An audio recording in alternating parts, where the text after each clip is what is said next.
This is the elevator here at 12,075 Corbett Parkway at Mequon, Wisconsin. We got a Schindler 338 to ride.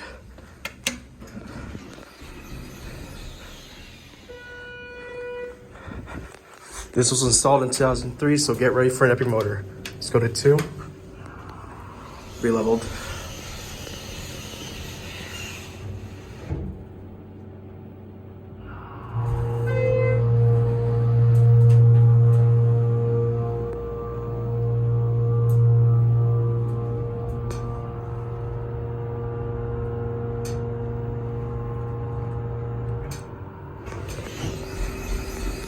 Here, 2. That was an epic motor there. 1. Schindler logo. It's fading out. Lanterns there. Get a cab view. Pretty basic elevator for a Schindler.